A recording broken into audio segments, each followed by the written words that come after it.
ஓம் ஸ்ரீ குருப்யோ நமஹ. ஓம் ஸ்ரீமத் பகவத்கீதா. கிருஷ்ணனின் கீதையின் ஒரு துளி என்கின்ற இந்த யூடியூப் சேனலை பார்த்து கொண்டிருக்கும் அனைத்து சகோதர சகோதரிகளுக்கும் அடியேனின் அன்பான வணக்கங்கள். இன்றைக்கு நாம் 10வது அத்தியாயம் விபூதி யோகம். விபூதி என்று சொன்னால் இறைவனுடைய தத்துவத்தையும் இறைவன் எப்படிப்பட்டவர் என்கின்ற ஒரு இறை ரகசியத்தையும் இறைவன் எப்படியெல்லாம் வியாபித்திருக்கிறார் என்று இறைவனுடைய பெருமைகளையும் அவருடைய செயல்களையும் விரிவாக கூறுவதுதான் விபூதி யோகம். இப்பொழுது நாம் வீடியோக்குள்ளே போகலாம். அதற்கு முன்னால் ஒரு சின்ன விஷயம். பகவத்கீதையை நீங்கள் தொடர்ந்து கேட்டுக்கொண்டிருக்கிறீர்கள். அப்படியே அடியனுடைய சேனலை கொஞ்சம் சப்ஸ்கிரைப் பண்ணிக்கோங்க அப்படின்னு கேட்டுக்கிறேங்க. அப்பொழுதுதான் அடியனுடைய வீடியோக்கள் உங்களுக்கு உடனுக்குடனாக வரும். அப்படியே கொஞ்சம் பெல் லைக்கானையும் ப்ரெஸ் பண்ணிட்டீங்கன்னா வீடியோக்கள் உடனுக்குடனாக உங்களுக்கு நோட்டிஃபிகேஷனில் வரும். அடுத்த விஷயம் என்ன என்றால், பகவத்கீதை புஸ்தகத்தை வாங்கி வைத்துக்கொண்டு அந்த புஸ்தகத்தை பார்த்து கொண்டே அடியேன்னு சொல்ல அந்த புஸ்தகத்தையும் நீங்கள் பார்த்து கொண்டே வரும் பொழுது இதில் உள்ள கருத்துகள் உங்களுடைய மனதில் பதியும். அதற்கு பிறகு நீங்கள் கீதையை நீங்களாக பார்த்து படிக்கும் பொழுது உங்களுக்கு மனதில் ரொம்ப ஆழமாக நல்லா பதியும். புஸ்தகம் இருந்தால் சரி, இல்லாட்டி ஒரு பகவத்கீதை இந்த விளக்கம், தமிழ் விளக்கம் உள்ள புஸ்தகம் ரூபாய் 40 மட்டும்தாங்க. அடியேனிடம் இந்த டிஸ்கிரிப்ஷன் பாக்ஸில் தெரிவிச்சிங்கன்னா உங்களுக்கு வீடு தேடி வரும் என்பதை தெரிவித்துக் கொள்கிறேன். இப்பொழுது பகவத்கீதை 10வது அத்தியாயம் விபூதி யோகம். பகவான் என்ன சொல்றாரு அப்படிங்கிறத கேட்போம். ஸ்ரீ பகவான் சொல்கிறார், திரண்டு உருண்ட தோள்களை உடையவனே.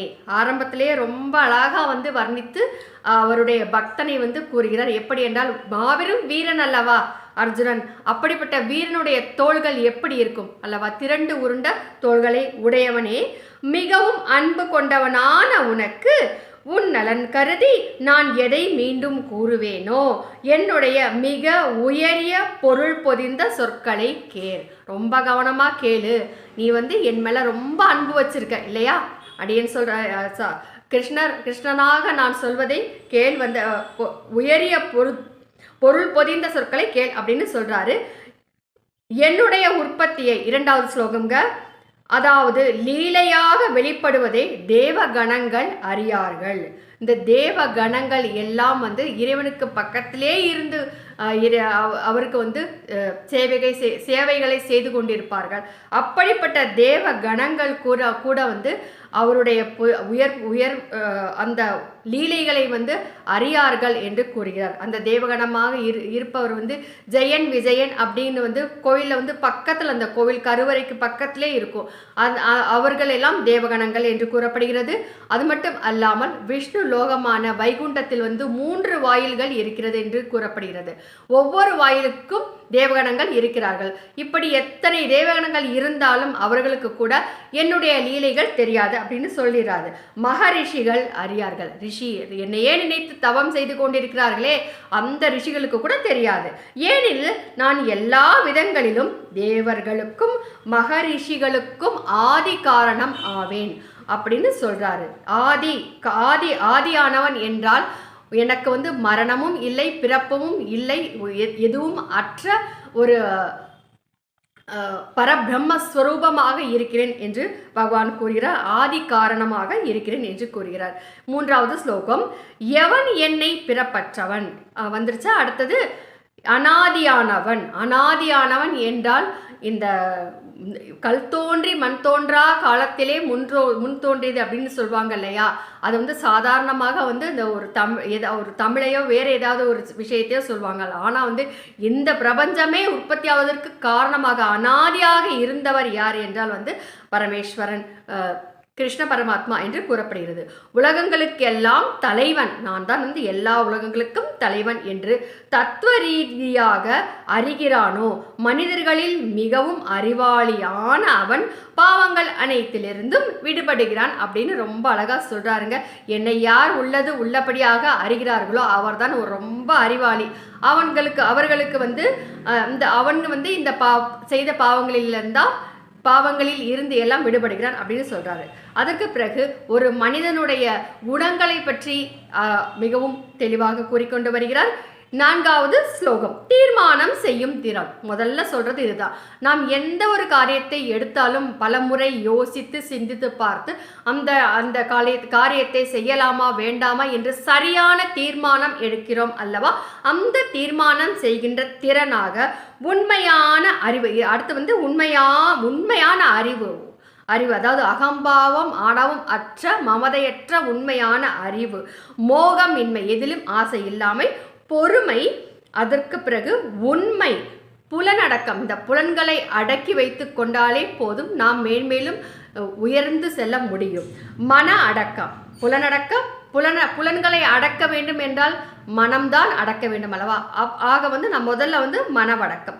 இன்பமும் துன்பமும், நாம் இந்த உடல் அனுபவிக்கும், மனம் அனுபவிக்கும் இன்பமாகவும் துன்பமாகவும், தோன்றுவது அழிவது இப்படி இருப்பதாகவும், பயமும் பயமின்மையும், எந்த காரியத்தையும் அரைகுறையாக தெரிந்து கொள்ளும் பொழுதோ அல்லது தெரியாத பொழுதோ பயம் ஏற்படுகிறது. ஆனால் முழுமையாக தெரிந்து கொண்ட பிறகு பயம் நீங்கிவிடுகிறது. இந்த இரண்டிற்கும் காரணம் அகிம்சை, எந்த ஜீவராசிகளையும் துன்புறுத்தாமல் இருப்பது. சமபாவனை, பகைவனிடத்தும் அன்பு காட்டுகின்ற ஒரு கருணை உள்ளம், சமபாவனை. மகிழ்ச்சி, தவம், தானம், புகழ், இகழ்வு என புகழ்ச்சி இகழ்ச்சி. இத்தகைய உயிரினங்களுடைய வெவ்வேறான மனப்பாங்குகள் எல்லாம் என்னிடமிருந்துதான் உண்டாகின்றன என்று மிகவும் அழகாக கூறுகிறாங்க. அதற்கு பிறகு 6வது ஸ்லோகம்.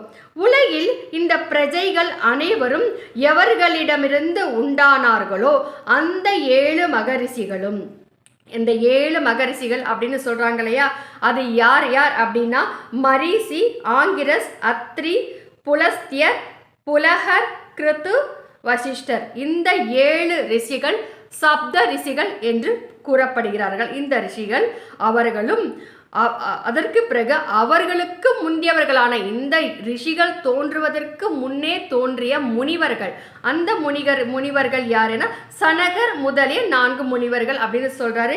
யாருன்னா சனகர், சனந்தனர், சனாதனர், சனத்குமாரர். இப்படிப்பட்ட இந்த 4 முனிவர்களும் அவ்வாறே ஸ்வயம்புவர் முதலிய 14 மனுக்களும் என்னுடைய சங்கல்பத்தினாலேயே தோன்றியவர்கள் அப்படின்னு சொல்றாங்க. இப்பொழுது வந்து இந்த மனுக்கள் அப்படின்னா யாரு அப்படிங்கிறத நம்ம பார்ப்போம்.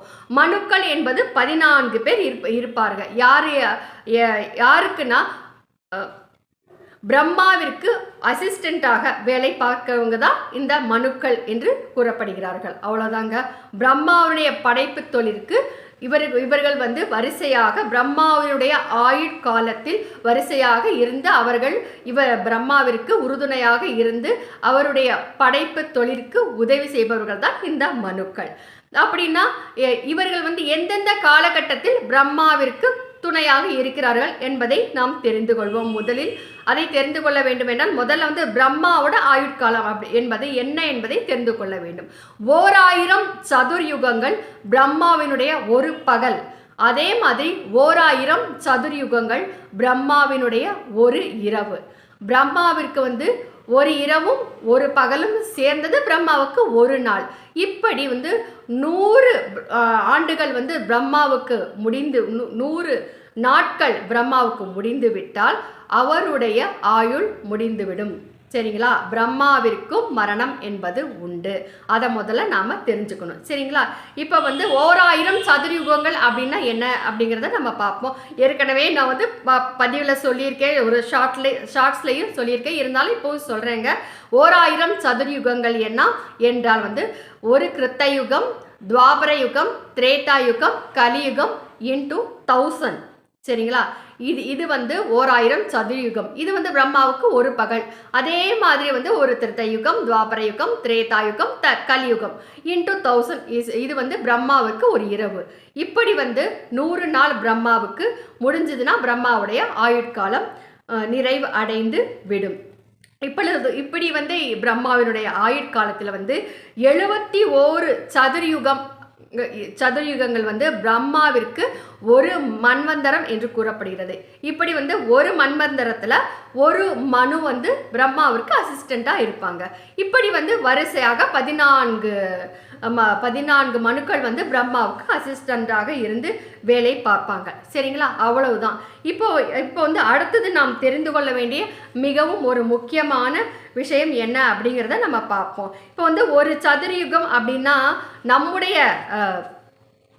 நம்முடைய இந்த பூலோக கணக்குப்படி ஒரு சதுரயுகம் அப்படிங்கிறது 43,20,000 ஆண்டுகள் ஆகும் என்று கூறப்படுகிறது. இப்படி வந்து இப்போது நடந்து கொண்டிருப்பது வந்து வைவஸ்வதம் என்று சொல்லப்படக்கூடிய 7வது மன்வந்தரங்க. இப்பொழுது வந்து பிரம்மாவிற்கு வந்து இப்பொழுது 51 ஆண்டுகள் நிறைவடைந்ததாக கூறப்படுகிறது. இன்னும் 49 ஆண்டுகள் தான் பிரம்மாவிற்கு.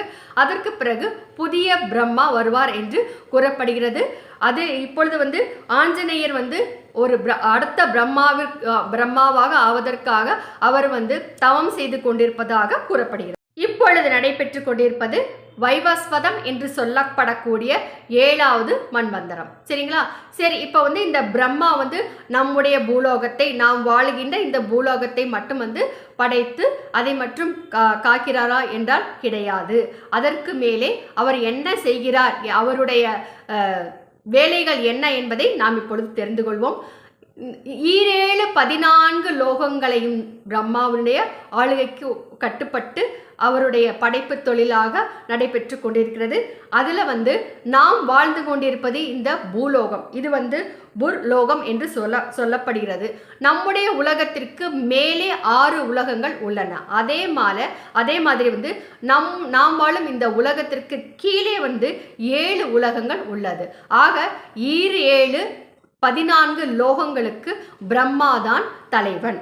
இப்பொழுது வந்து புர்லோகம் என்று சொல்லப்படுவது நம்முடைய பூமி. அதற்கு மேல புவர்லோகம், சுவர்லோகம், மகர்லோகம், ஜனலோகம், தபஸ்லோகம், சத்தியலோகம் என்கின்ற 7 உலகங்களும் நம்முடைய உலோகத்திற்கு கீழே அதலம், விதலம், சுதலம், தலாதலம், மகாதலம், ரசாதலம், பாதாளம் என்று சொல்லப்படக்கூடிய கீழே 7 உலகங்கள் சேர்ந்ததுதான் ஒரு பிரபஞ்சம், அதாவது ஒரு யூனிவர்ஸ் என்று சொல்லப்படுகிறது. இந்த யூனிவர்ஸ்க்கு யாருன்னா பிரம்மா தான் இதை எல்லாவற்றையும் படைத்து காப்பாற்றுகின்ற ஒரு தொழிலை மேற்கொண்டு செய்யக்கூடியவர் வந்து பிரம்மா. சரி, இப்படிப்பட்ட இந்த பிரம்மா வந்து யாருடைய கமலத்திலிருந்து தோன்றியவர் என்றால் மகாவிஷ்ணுவினுடைய கமலத்திலிருந்து தோன்றுகிறார். அந்த மகாவிஷ்ணு யார் அப்படின்னு சொன்னா கர்ப்போதகசாயி விஷ்ணு என்று கூறப்படுகிறது. சரிங்களா? இப்பொழுது வந்து இதோட இது முடிஞ்சிருச்சா, அவ்வளோதானா அப்படின்னா கிடையவே கிடையாது. இன்னும் மேலே நிறைய இருக்குதுங்க. இந்த கர்ப்போதகசாயி விஷ்ணுவும் இதற்கு மேலே உள்ள காரணோதக விஷ்ணு அப்படிங்கிற ஒரு விஷ்ணு கிட்ட இருந்து தான் வந்தார். அந்த காரணோதக விஷ்ணு வந்து ஒரு மிகப்பெரிய மகா சமுத்திரத்தில், எல்லையே இல்லாத ஒரு மிகப்பெரிய மகா சமுத்திரத்தில் பள்ளி கொண்டு இருக்கிறார். அவர் பள்ளி கொண்டு இருக்கின்ற பொழுது அவருடைய அந்த உடலில் உள்ள மயிர் கால்களிலிருந்து, அதில் உள்ள துவாரத்திலிருந்து ஒரு பனித்துளி, நீர்த்துளியானது வருகிறது. அந்த நீர்த்துளியில், ஒவ்வொரு நீர்த்துளியிலும் இந்த கர்ப்போதகசாயி விஷ்ணு தோன்றுகிறார். அப்படி அவர் தோன்றும் பொழுது அந்த கர்ப்போதகசாயி விஷ்ணு ஒரு பிரபஞ்சத்தை உண்டு பண்ணுகிறார். அப்படி என்று பார்க்கும் பொழுது இந்த காரணோதகசாயி விஷ்ணு கிட்ட இருந்து எவ்வளவு பிரபஞ்சம் தோன்றி எவ்வளவு பெரிய ஒரு ஆட்சி, இறைவனுடைய ஆட்சி நடைபெற்று கொண்டிருக்கிறது என்பதை நம்மால் கற்பனை செய்து கூட பார்க்க முடியாது. அவ்வளவு பெரிய ஒரு விஷயம் நடைபெற்று கொண்டிருக்கிறது. இவையெல்லாம் விரிவாக பாகவத புராணத்தில் கூறப்பட்டுள்ளதுங்க. இப்பொழுது இந்த 2 விஷ்ணு இருக்காங்க இல்லையா? சரி, நாம வந்து நம்முடைய பூலோகத்தில் கோயில்கள் இருக்கிறது. அங்கே விஷ்ணு இருக்கிறார். அந்த விஷ்ணுவை போய் நாம வழிபாடு செய்து கொண்டிருக்கிறோம் அல்லவா? இப்போ நாம் போய் வழிபடுகிற விஷ்ணு யாரு? இந்த காரணோதக விஷ்ணுவா அல்லது கர்ப்போதகசாயி விஷ்ணுவா என்ற கேள்வி எழும் அல்லவா? ஆனால் இந்த 2 விஷ்ணுவுமே கிடையாது. நாம் நம்முடைய பூலோகத்தில் உள்ள கோயிலில் வழிபாடு செய்து கொண்டிருக்கின்ற விஷ்ணு யார் என்றால் க்ஷீரோதகசாயி விஷ்ணு என்று சொல்லப்படக்கூடிய விஷ்ணு பரமாத்மா ஆவார். இப்படி விஷ்ணு பரமாத்மா தன்னுடைய மாயையின் கீழ் வந்து தன்னுடைய இந்த தனக்கு தன்னை தானே வந்து விரிவுபடுத்தி கொண்டு இந்த உலகம் அனைத்தையும் உற்பத்தி செய்து அதை காத்து ரட்சித்து எல்லா விதமான இந்த படைத்தல், காத்தல், அழித்தல் முதலான வேலைகளை பிரம்மாவின் மூலமாக செய்து கொண்டிருக்கிறார் என்பதை நாம் புரிந்து கொள்ளும் பொழுது, தெரிந்து கொள்ளும் பொழுது எவ்வளவு ஒரு அதிசயமாக இருக்கிறது என்று எல்லோருக்கும் புரிந்திருக்கும் என்று நினைக்கிறேன். இப்பொழுது வந்து நாம் வந்து அடுத்த ஸ்லோகத்தை பார்ப்போம். 7வது ஸ்லோகங்க. எவன் என்னுடைய இந்த ஈஸ்வர தன்மையின் விரிவையும் யோக சக்தியையும் தத்துவ ரீதியாக அறிகிறான். யார் இந்த ஈஸ்வரத்தன்மையினால் உண்டாகின்றன இந்த விஷயங்களை எல்லாம் யார் தத்துவ ரீதியாக உண்மையிலேயே உணர்ந்து அறிந்து கொள்கிறார்களோ அவன் அசையாத பக்தி யோகத்துடன் கூடியவனாக ஆகிறான். இதையெல்லாம் படைச்சு காப்பாற்றுகிறாரா பகவான் விஷ்ணு அப்படின்னு அப்படியே நினைக்கும் போதே நமக்கு நம்மையே அறியாம நமக்கு அவர் மேல வந்து ஒரு அளவு கடிந்த ஒரு மரியாதை பக்தி என்பது தானாகவே வரத்தானங்க செய்யும் இல்லையா? அதைத்தான் கூடியவனாக ஆகிறான். இவ்விஷயத்தில் சிறிதளவும் ஐயம் என்பதே கிடையாது. யார் இதை புரிஞ்சுக்கிறாங்களோ அவங்க வந்து கண்டிப்பா வந்து விஷ்ணுவனுடைய பக்தனாக ஆகிறான் என்பதை வந்து பகவான் கிருஷ்ணர் கூறுகிறார். இப்பொழுது வந்து 8வது ஸ்லோகம்ங்க. வாசுதேவனான நானே அனைத்துலகும் தோன்றுவதற்கு காரணம். சரிங்களா? என்னாலேயே அகில உலகமும் இயங்குகிறது என்று புரிந்து கொண்டு நம்பிக்கையும் பக்தியும் கொண்ட அறிஞனாக பக்தர்கள் பரமேஸ்வரனான என்னை இடையறாது உபாசிக்கிறார்கள் அப்படின்னு மிக ரொம்ப அற்புதமாக சொல்கிறார். இப்பொழுது வந்து 9வது ஸ்லோகம். இடைவிடாத என்னிடமே மனம் செலுத்தியவர்களும் என்னிடமே உயிரை அர்ப்பணம் செய்தவர்களுமான பக்தர்கள் என்னுடைய நீதான் படைச்ச எனக்கு எல்லாமே நான் வாழும் வாழ்க்கை எல்லாமே உனக்குத்தான் ஈஸ்வரா பரமேஸ்வரா இந்த கிருஷ்ண பரமாத்மாவே என்று வந்து அவரிடம் வந்து நம்முடைய வாழ்வனைத்தையும் கொடுத்து உயிரையும் அவருக்கு அர்ப்பணம் செய்து விடுகின்ற பக்தன் என்னுடைய பக்தியின் விளக்கத்தின் மூலம் தங்களுக்குள்ளேயே என்னுடைய பிரபாவத்தை விளக்கி கொண்டும் இப்பொழுது வந்து பிரபாவத்தை தான் வந்து அடியேன் வந்து உங்களிடம் வந்து அடியேனுக்கு தெரிஞ்ச அளவில் கொஞ்சமாவது நான் விளக்கி கூறிக்கொண்டிருக்கிறேன். அவ்வளவுதானுங்க. ஏனென்றால் பாகவத புராணத்தில் கூறப்பட்டுள்ளது என்பது இதில் வந்து அதுவே ஒரு சின்ன விஷயம். அதில் வந்து அடியேனுக்கு எந்த அளவுக்கு புரிந்ததோ அதே தான் வந்து எனக்கு தெரிந்த இந்த விஷயத்தை எல்லா மக்களுக்குமே எல்லாருக்கும் தெரிய வேண்டும், எல்லோரிடமும் கொண்டு போய் சேர்க்க வேண்டும். பகவத்கீதையில் எவ்வளவு ஒரு அற்புதமான ஒரு அதிசயங்கள் எல்லாம் புதைந்திருக்கின்றன. இதெல்லாம் மக்களுக்கு தெரியவில்லையே அப்படிங்கிற ஒரு ஆதங்கத்தினால் தான் இந்த யூடியூப் சேனலை நான் ஆரம்பித்தேங்க. இப்பொழுது வந்து அப்படிப்பட்ட ஒரு மாபெரும் பாக்கியத்தை அடைய பெற்றிருக்கிறேன் என்பதை அடியேன் தெரிவித்துக் கொள்கிறேன். இப்படி வந்து விளக்கி கொண்டும் என் குணங்களையும் பிரபாவங்களையும் பேசிக்கொண்டும் இப்பொழுது நான் என்ன பண்ணியிருக்கேன், பேசிக்கிட்டே இருக்கேன். யாரை பற்றி? அந்த விஷ்ணுவான பரமாத்மா கிருஷ்ண பரமாத்மாவை பற்றி நான் ஏன் பேசிக்கொண்டிருக்கிறேன், நீங்கள் எல்லாம் கேட்டுக்கொண்டிருக்கிறேன். எப்பொழுதும் மகிழ்கிறார்கள். இப்படி பேசிக்கிட்டே இறைவனை பற்றி பேசும் பொழுது இறைவனுடைய இந்த லீலைகளை எல்லாம் நம் காதார கேட்கும் பொழுது நமக்கு மகிழ்ச்சி ஏற்படத்தானே செய்கிறது அல்லவா? இதைத்தான் கூறுகிறார். மேலும் வாசுதேவனான என்னிடமே இன்புறுகிறார்கள். என்னையே நினைச்சு ரொம்ப சந்தோஷப்பட்டுக்கிட்டே இருக்காங்க என்னுடைய பக்தர்கள் அப்படின்னு சொல்றாரு. தியானம் முதலியவற்றால் எப்பொழுதும் என்னிடமே ஈடுபடுகின்றவர்களும் பேரன்போடு வழிபடுகின்றவர்களுமான அந்த பக்தர்களுக்கு எந்த புத்தியோகத்தின் மூலம் அவர்கள் என்னை அடைவார்களோ அந்த தத்துவ ஞான வடிவாகிய புத்தியோகத்தை அளிக்கிறேன். இதுதாங்க புத்தி யோகம் என்று சொல்லக்கூடியது என்ன என்றால் நாம் வந்து நம்முடைய புத்தியின் மூலம் வந்து இறைவனுடைய லீலைகளை புரிந்து கொள்வதுதான், அவ்வளவுதான். அப்படிப்பட்ட புத்தி யோகத்தை அவர்களுக்கு அடைய செய்கிறேன் என்று கூறுகிறார். இதிலிருந்தே தெரியும் இந்த பகவத்கீதையை அடியேன் கூறுகிறேன், நீங்கள் எல்லாம் கேட்டுக்கொண்டிருக்கிறேன் என்றால் அது இறைவனுடைய அருள் இருந்தால் மட்டுமே நடைபெற்று கொண்டிருக்கிறது. இறைவனுடைய அருள் உங்களுக்கு இருப்பதால் இந்த பதிவை இந்த சமயத்தில் இப்பொழுது நீங்கள் அனைவரும் கேட்டுக்கொண்டிருக்கிறீர்கள்.